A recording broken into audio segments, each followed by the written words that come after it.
সকাল থেকে ইন্টারভিউ নিতে নিতে আমার হাগা পেয়ে গেল, অথচ এখনো একটাও যোগ্য ক্যান্ডিডেট পেলাম না। যাকে প্রশ্ন ধরি সেই উল্টো পাল্টা অ্যান্সার দিয়ে আমার প্রেশারটাকে বাড়িয়ে দিয়ে চলে যায়। মদনা, পরের ক্যান্ডিডেট পাঠাতো। ভিতরে আসতে পারি কাকা? কাকা তার মানে আমি তোর বাবার কত নম্বর ভাই যে আমাকে কাকা বললি?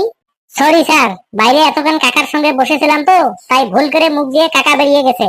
আসতে পারি স্যার? আয়, ওই চেয়ারে বসে পড়। নে, এবার আমি তোকে চটপট কয়েকটা প্রশ্ন ধরছি, তুইও চটপট উত্তর দিয়ে দে তো। কেন স্যার, আমার নাম জিজ্ঞাসা করবেন না? তোর নাম দিয়ে আমার দরকার কি? আমি তোর কাম চাই, কাম। ঠিক আছে স্যার, তাহলে প্রশ্ন শুরু করেন। ইংলিশ সম্পর্কে তোর কোনো জ্ঞান আছে? আছে মানে? ইংলিশে তো আমি একদম বাগ বাচ্চা। কি বললি? তুই বাগ বাচ্চা? তাহলে তো তোর এখানে থাকার কথা না, তোর তো সুন্দরবনে থাকার কথা। যা যা, তুই সুন্দরবনে চলে যা।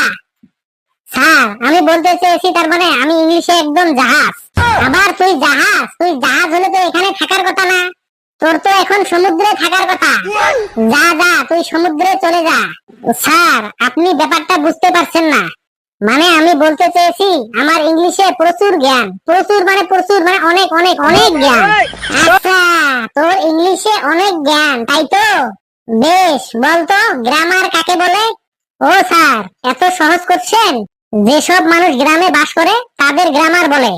গ্রামার দুই প্রকার, বাংলা গ্রামার আর ইংলিশ গ্রামার। যেসব মানুষ বাংলাদেশের গ্রামে বাস করে তাদের বাংলা গ্রামার বলে, আর যেসব মানুষ লন্ডনের গ্রামে বাস করে তাদের ইংলিশ গ্রামার বলে। কি বললি? যেসব মানুষ গ্রামে বাস করে তাদের গ্রামার বলে, আর বাংলাদেশের গ্রামে যারা বাস করে তাদের বাংলা গ্রামার, আর লন্ডনের গ্রামে যারা বাস করে তারা ইংলিশ গ্রামার। তুই বেড়া এখান থেকে, তুই বেড়া। ও স্যার, আপনি এত রেগে যাচ্ছেন কেন? একটা প্রশ্ন করে কি বোঝা যায় কার কতটুকু জ্ঞান আছে? আর দুই চারটে প্রশ্ন ধরুন, তারপরে দেখুন আমার কি রকম জ্ঞান। শোন, সমুদ্রের জল একটুখানি আঙ্গুল দিয়ে মুখে দিলে বোঝা যায় ওটা নোনতা। তার জন্য সেটা ঘটি ভরে খোয়ার কোনো দরকার নেই। তোকে দেখেই বোঝা যাচ্ছে তোর মধ্যে কিছুই নেই। তুই বেরাও এখান থেকে। প্লিজ স্যার, আর কয়েকটা প্রশ্ন ধরুন, চাকরিটা আমার খুব দরকার, না হলে বিয়ে হবে না। বিয়ে করার জন্য আবার চাকরির দরকার হয় নাকি? হ্যাঁ স্যার, আজকালকার যুগে বিয়ে করার জন্য চাকরির একটু দরকার হয়। কে বললো তোকে বিয়ে করার জন্য চাকরির দরকার হয়? এই প্রথম শুনলাম বিয়ে করার জন্য চাকরির দরকার হয়। তাহলে বিয়ে করার জন্য কি দরকার হয় স্যার? বিয়ে করার জন্য ছেলেদের ক্ষেত্রে একটা মেয়ের দরকার হয়, আর মেয়েদের ক্ষেত্রে একটা ছেলের দরকার হয়। তাহলে স্যার, চাকরি না করলে বিয়ের পর খাবে কি তারা? বিয়ের পর কি খাবে? ছেলে যা খাবে মেয়েও তাই খাবে, আর মেয়ে যা খাবে ছেলেও তাই খাবে। মানে ছেলে আর মেয়ে সবকিছু ভাগাভাগি করে খাবে। ও স্যার, ও স্যার, অমন করে না স্যার, ধরুন না আর দুই চারটে প্রশ্ন। প্লিজ স্যার, আপনার পায়ে ধরছি স্যার। খবরদার, আমার পায়ে হাত দিবি না। আমি আজ রাস্তায় কুকুরের গু লটকে এসেছি, আমার পা ধরলে তোকে এক্ষুনি টান করতে হবে। ও স্যার, ও স্যার, ও স্যার, ও স্যার, ও স্যার, অমন করে না স্যার। প্লিজ স্যার, ধরুন না স্যার, আর কয়েকটা কোশ্চেন। ঠিক আছে ঠিক আছে, এত করে যখন বলছিস তাহলে আর দুটো কোশ্চেন ধরছি। বলতো দ্বিতীয় বিশ্বযুদ্ধ কবে হয়েছিল? স্যার, প্রথম বিশ্বযুদ্ধের পরে দ্বিতীয় বিশ্বযুদ্ধ হয়েছিল। কথাটা তুই ঠিকই বলেছিস, কিন্তু কোন সালে হয়েছিল সেটা বল। সালটা বল, সাল। স্যার, আমি খুব শান্তিপ্রিয় মানুষ, ওইসব যুদ্ধ টুদ্ধ আমার পছন্দ হয় না, তাই আমি ওই যুদ্ধের সালটাল মনে রাখি না স্যার। কি বললি? তুই শান্তিপ্রিয় মানুষ? ঠিক আছে, এখানে অশান্তি না লাগতে লাগতে তুই এখান থেকে কেটে পড়। কেন স্যার, এখানে অশান্তি লাগবে কেন? তুই যা অ্যান্সার দিচ্ছিস তাতে অশান্তি লাগতে আর বেশি দেরি নেই, তাই অশান্তি লাগার আগে তুই এখান থেকে ভালো ভালো কেটে পড়। স্যার, আর একটা প্রশ্ন, মাত্র একটা প্রশ্ন স্যার, প্লিজ স্যার, আর একটা প্রশ্ন ধরুন স্যার, প্লিজ স্যার, আর একটা, মাত্র একটা প্রশ্ন স্যার। আমার প্রশ্ন? তুই যাবি নাকি আমি উঠবো? না না, আপনাকে আর কষ্ট করে উঠতে হবে না, আমি বেরিয়ে যাচ্ছি।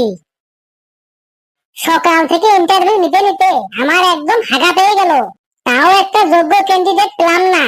যাকে প্রশ্ন ধরি সে ভুলভাল অ্যান্সার দিয়ে আমার মাথাটা গরম করে আমার প্রেসার বাড়িয়ে দিয়ে চলে যায়। এই মদনা, দেখ তো বাইরে আর কেউ আছে নাকি, তাড়াতাড়ি পাঠিয়ে দে তো। স্যার, চলে এসেছি। সে তো দেখতেই পাচ্ছি। বসবো স্যার? হ্যাঁ, ওই চেয়ারটা তোমার জন্য রাখা হয়েছে, বসে পড়ো। বলুন স্যার, কেমন আছেন? আমি বরাবরই ভালো থাকি। তুমি কেমন আছো? তোমার প্রিপারেশন কেমন? বলো। স্যার, রেশন তো ভালো দিচ্ছে, কেরোসিন দিচ্ছে, ডাল দিচ্ছে, চিনি দিচ্ছে, বিস্কুট দিচ্ছে। আমার রেশন স্যার খুব ভালোই দিচ্ছে। আমি তোকে রেশনের কথা বলিনি, আমি তোকে বলেছি তোর প্রিপারেশন কেমন। মানে তোর ওই ইন্টারভিউর জন্য তুই কেমন প্রিপারেশন নিয়েছিস, মানে প্রস্তুতি নিয়েছিস সেটা বলেছি। এই ইন্টারভিউটার জন্য প্রস্তুতি আগে বলবেন তো? এই ইন্টারভিউটার জন্য আমি 25 বছর ধরে প্রিপারেশন নিচ্ছি। কি বললি? 25 বছর ধরে তুই প্রস্তুতি নিচ্ছিস? আরে, আমার এই কোম্পানির বয়সে তো মাত্র 5 বছর, আর তুই বলছিস 25 বছর ধরে তুই প্রস্তুতি নিচ্ছিস? গুল মারার আর জায়গা পাস না। সরি স্যার, আমি ওই 5 বছরে বলতে চেয়েছিলাম, ভুল করে 25 বছর বেরিয়ে গেছে। শোন, তোকে কিন্তু আমি আগে করে বলে দিচ্ছি, আমি কিন্তু ফাজলামি একেবারে পছন্দ করি না। স্যার, আমিও না। ঠিক আছে ঠিক আছে, এবার আমি তোকে কোশ্চেন ধরি।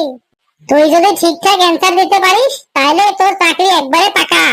ওকে স্যার, আমি একদম রেডি। তুই কিসের জন্য রেডি? চাকরি করার জন্য আমি রেডি। আগে অত এক্সাইটেড হয়ে লাভ নেই, আগে ভালো করে ইন্টারভিউটা দে, তারপরে চাকরির জন্য ভাববি। ঠিক আছে স্যার, ঠিক আছে, আপনি জলদি ইন্টারভিউ শুরু করুন, আমার আর ধৈর্য ধরছে না স্যার। প্রথমে বল, তুই আমাদের দেশ বাদ দিয়ে আর কোন কোন দেশের ভাষা বলতে পারিস? মানে তুই আর কয়টি বিদেশি ভাষা জানিস? স্যার, চাকরিটা তো পাহারাদারের চাকরি, তার জন্য আবার বিদেশি ভাষা জানতে হবে? চোরগুলো কি সব বিদেশ থেকে আসবে যে আমাকে বিদেশি ভাষা জানতে হবে? সে চোরগুলো দেশ থেকে আসুক আর বিদেশ থেকে আসুক না কেন, তোকে অন্তত 3-4টে বিদেশি ভাষা জানতেই হবে। বলুন, কোন কোন দেশের ভাষা জানতে হবে? তোকে রাশিয়া, চীন আর আমেরিকার ভাষা জানতে হবে। রাশিয়া, চীন আর আমেরিকার ভাষা আমি জানি তো। বলতো দেখি, আমি একটু শুনি। প্রথমে স্যার রাশিয়ান ভাষা বলছি। উর্দুস্তু কুর্দুস্তু ফুর্দুস্তু কুর ইরা কাটা কেরুদু কুর্দু উর্দুস্তু কুর্দুস্তু কুর্দুস্তু কুর ইরা কাটা কুর্দুস্তু কুর্দুস্তু কুর্দুস্তু ইরদিস্তি কুর্দুস্তু খির ইরা কাটা কুর্দুস্তু কিরদিস্তু কুর দিস দুস দাস দাস দুস দুস খারকাটা দাস দুস দুস ইরা দুস উরা খুরকাটা ইস দিস ইস। এরপরে চাইনিজ ভাষা শুনুন। চিং চাং চুং ফুং ফাং ফুং চিচাং চুং চিং চাং চাং চুং চুং চিং চিং চা চুং চুং চিং চিং চা চিং চা চুং চিং চিং চুং চিং চাং চা চিং চিং চাং চিয়াং চুং চাং চাং চুং চিং চাং চুং চিং চিং চাং চুং চিয়াং চুং চাং চা। এরপরে আমেরিকান ভাষা শুনুন। In the car to find some cha, in the car to cool some cha. I am coming to cool some cha, in the car to the answer. In the car to cha, and the rest of the car, no matter what to cha, in the car, in the bone. In the car to find some cha, in the pool pang pool, in the interview, master cha, the end of the car go, in the car to the one. In the car to man to car to, in the car to man to pan to. তুই থাম, তোকে আর বিদেশি ভাষা বলতে হবে না, নাহলে তোর দাঁতগুলো এখনই পড়ে যাবে। বাপ রে বাপ, তুই তো একটা পোলা না, তুই একটা আগুনের গোলা। স্যার, এবার আপনি প্রশ্ন করে যান। বলতো, যারা জলে বাস করে আবার ডাঙায় বাস করে তাদেরকে কি বলে? স্যার, যারা জলে বাস করে আবার ডাঙায়ও বাস করে তাদেরকে উভচর প্রাণী বলে। বেশ, একটি উভচর প্রাণীর নাম বলতো। একটি উভচর প্রাণীর নাম হলো জাহাজের ক্যাপ্টেন, মানে জাহাজের নাবিক। হ্যাঁ, বলিস কি? জাহাজের নাবিক আবার উপচর প্রাণী হয় কি করে? স্যার, জাহাজের নাবিক তো জলেও বাস করে আবার ডাঙায়ও বাস করে, তাহলে জাহাজের নাবিক একটা উপচর প্রাণী হলো না? না, জাহাজের নাবিক উপচর প্রাণী হলো না। একটি উপচর প্রাণীর নাম হলো ব্যাঙ, বুঝলি? বুঝলাম, একটি উপচর প্রাণী হলো ব্যাঙ। বেশ, তুই এবার আরো 2টি উপচর প্রাণীর নাম বলতো। স্যার, ব্যাঙের বাবা আর ব্যাঙের মা। তুই কি আমার সাথে ফাজলামি করতে এসেছিস? আমি কিন্তু ফাজলামি একদমই পছন্দ করি না। স্যার, আমিও না। এবার বলতো, মরুভূমিতে কোন প্রাণী দেখা যায়? স্যার, মরুভূমিতে উট দেখা যায়, উট। বেশ, মরুভূমিতে বাস করে এমন আরো কয়েকটি প্রাণীর নাম বলতো। স্যার, মরুভূমিতে বাস করে আরো কয়েকটি প্রাণী হলো উটের মা, উটের বাবা, উটের বোন, উটের ভাই, উটের পিসি, উটের মামা, উটের কাকা, উটের কাকি। উটের দাদু, উটের ঠাকুমা, উটের জেঠা। থাম থাম, কি সাংঘাতিক ছেলে রে মাইরি। আমি বললাম মরুভূমিতে বাস করে এমন কয়েকটি আরো প্রাণীর নাম বলতে, আর উটের 14 গোষ্ঠীকে উদ্ধার করে ছাড়লো। আমি বারবার বলছি ফাজলামি আমি একদমই পছন্দ করি না। স্যার আমিও না। এবার বলতো আমাদের জেলায় মোট কত লোক সংখ্যা আছে? স্যার আমাদের জেলায় মোট লোক সংখ্যা আছে 10,32,212 জন। তুই একদম ঠিক বলছিস, আমাদের জেলায় লোক সংখ্যা আছে 10,32,212 জন। বিশ্বাস না হয় আপনি গুনে দেখুন, যদি এর থেকে বেশি লোক সংখ্যা থাকে তাহলে বুঝবেন অন্য জেলা থেকে তারা আমাদের জেলাতে বেড়াতে এসেছে। আর যদি এর থেকে লোক সংখ্যা অল্প কম থাকে তাহলে বুঝবেন আমাদের জেলা থেকে ওরা অন্য জেলাতে বেড়াতে গেছে। কি উল্টো পাল্টা অ্যান্সার দিচ্ছিস? তখন থেকে ধৈর্য ধরে তোর কথা আমি মুখ বুজে সহ্য করে যাচ্ছি। কিছু বলছি না বলে কি তুই যা ইচ্ছে তাই বলে যাবি? যা, তোর চাকরি ক্যান্সেল। তুই 100 বছরের মধ্যে আর এই কোম্পানিতে চাকরি পাবি না। তোকে আমাদের কোম্পানিতে চাকরি দিলে আমার চাকরিটাও চলে যাবে। তুই বেরাও এখান থেকে, বেরাও। আমারও দরকার নাই আপনার কোম্পানির চাকরি। সামান্য একটা পাহারাদারের চাকরি, তাতে আবার প্রশ্ন করছে কতগুলি বিদেশি ভাষা জানো? উভচর প্রাণী কাকে বলে? মরুভূমিতে কোন প্রাণী থাকে? তোমাদের জেলায় লোক সংখ্যা কত? পাহারাদারের চাকরিতে এগুলো জেনে কি হবে? আপনার চাকরি আপনার কাছে রাখুন, আমিও চললাম এবার। বেড়া তুই এখান থেকে, বেড়া। এরা আমার মাথাটাকে একবারে পাগল করে ছাড়বে। আপনার মাথাটা আগে থেকেই পাগল হয়ে আছে, আমি আর কি পাগল করব? এই ধর তো ওকে, ধর ধর।